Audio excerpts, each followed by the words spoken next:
Eugene Hearing and Speech Center started in 1955 when a group of parents got together because they wanted to make sure that there were services for children who had in Lane County. We folks infancy all the way to who's 104. The beauty of the model that we help offset the cost who don't have the ability to pay. So it really makes those services accessible for families.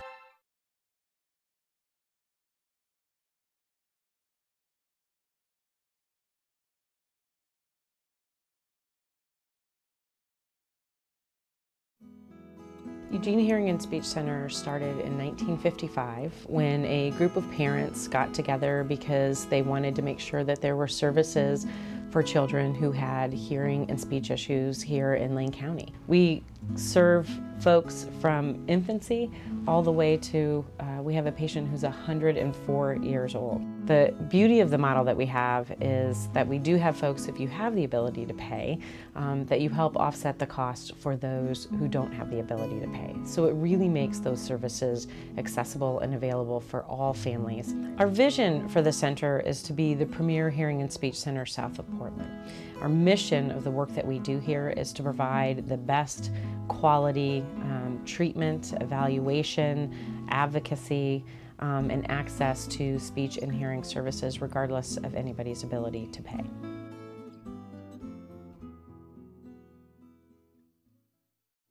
We do have the most comprehensive array of services available, and many of the services that we offer you cannot find elsewhere. I had a lady many years ago who was wearing hearing aids and came in because she couldn't hear. She wasn't hearing well with her hearing aids.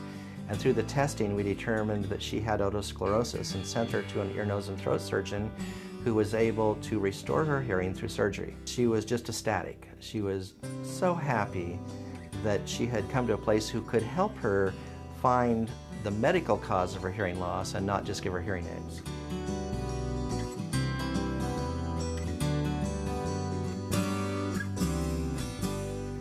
You realize how much we take communication for granted. Just even if you're frustrated one day, to be able to say, oh, why isn't this working? Or to be, congratulations, that's awesome. You know, we take that for granted, and so working with this population kind of, you know, brings you back to the basics, being able to give that gift back of communication again. There's not really words to describe it, as cliche as it sounds.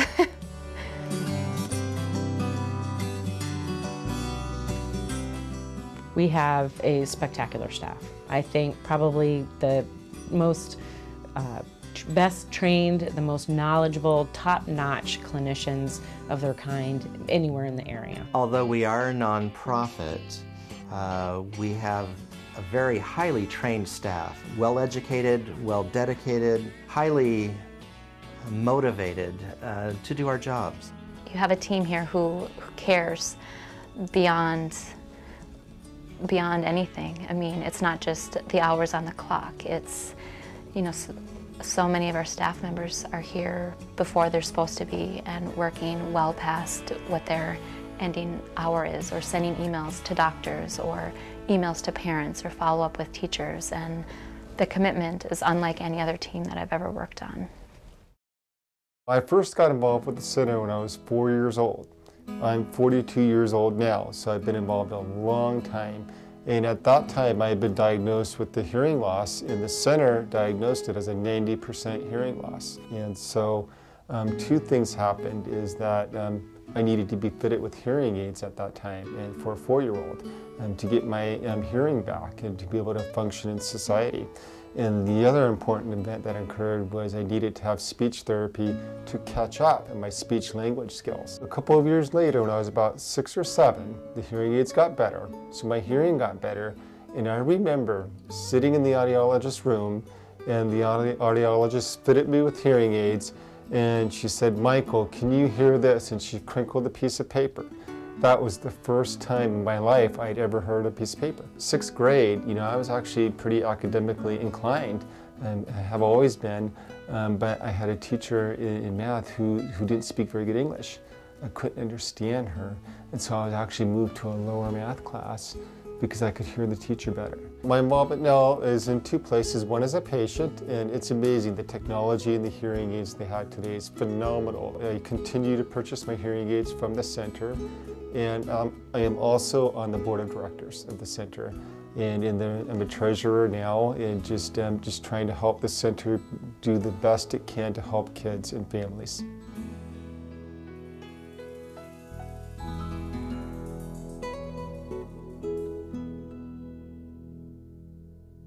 I have Parkinson's about 9 or 10 years into it, and my conversations with friends was degenerating to, what?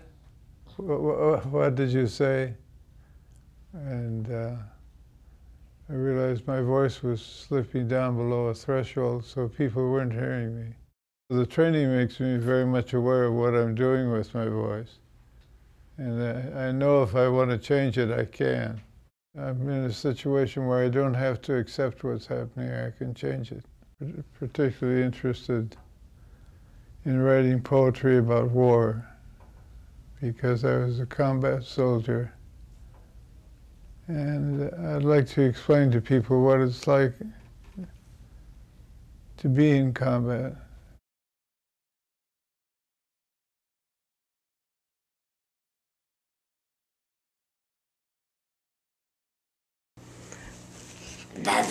Did you pick up all your toys?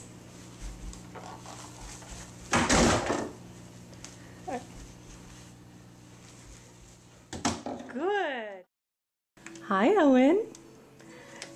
Is that a present from Aunt Debbie and Uncle Jim? Yeah, can you turn the page and show us? What does it do?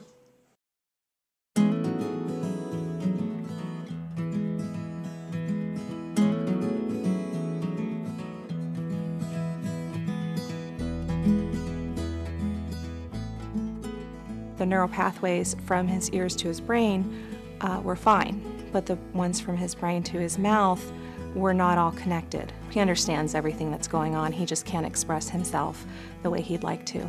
It's difficult when you are talking to your child and you ask them, do you understand? And you're not sure if they do or not.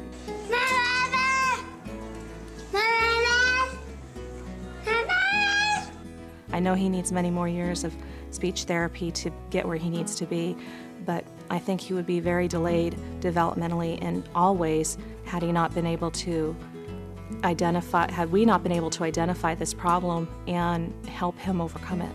Last December, right before his 5th birthday, he said his name for the first time. Owen. Say it again.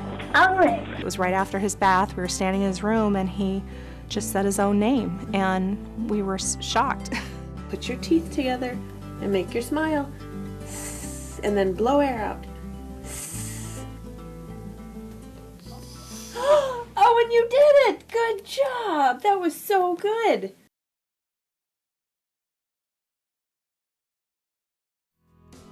I held the trunk while Dad covered the roots. What do you see? What is that?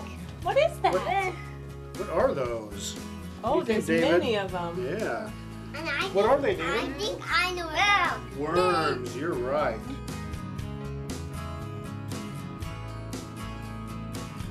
When David was little, he had lots of ear infections, and so we got tubes put in his ears and realized that he wasn't hearing for the first 2 years of his life. It was frustrating, and he would get frustrated and cry, and I wouldn't know what to do or what was wrong. And being my first child, I didn't even really realize it until I took some time off work and saw other kids his age that were actually having full-on sentences, and he wasn't even saying anything but mama at the age of 2. Now he can say sentences, and I know how to work with him. It's the main thing that they've taught me. Big, bad. Nice job. Yeah. Oh, you want to do it? Yeah. How do you ask? I want the pen. I'm always amazed every week I bring him in, and the new words and how the weeks, he just keeps progressing.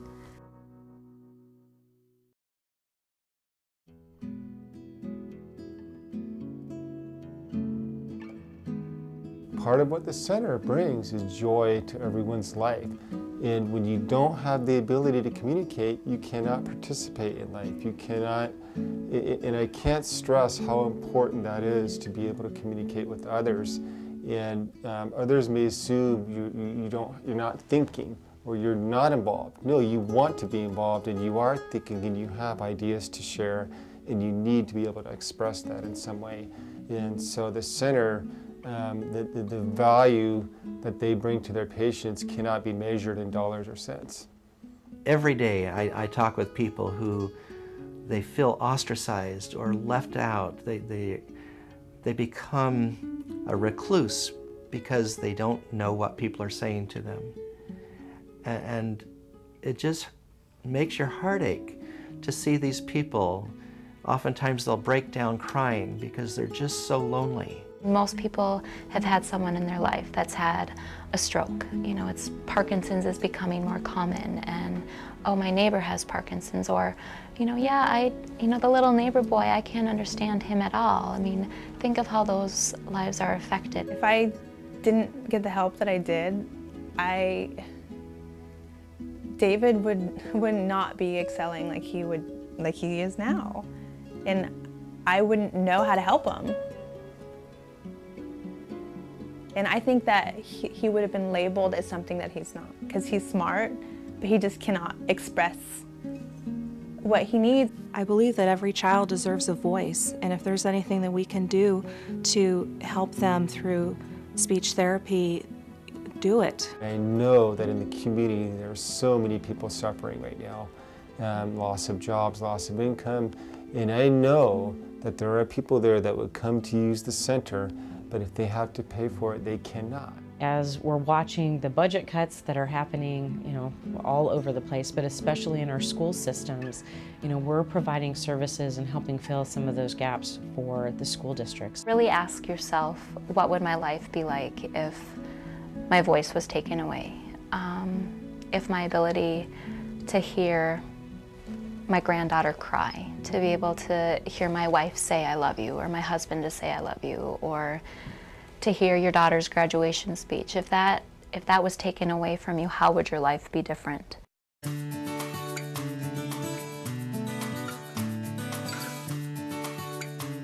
I want to thank you from the bottom of my heart for your incredible generosity and support of the work that we do here at the center.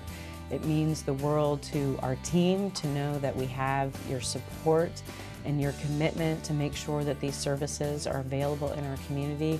And it means the world to our patients that you care to reach out and really help them to be successful in their lives and to help improve the quality of their lives.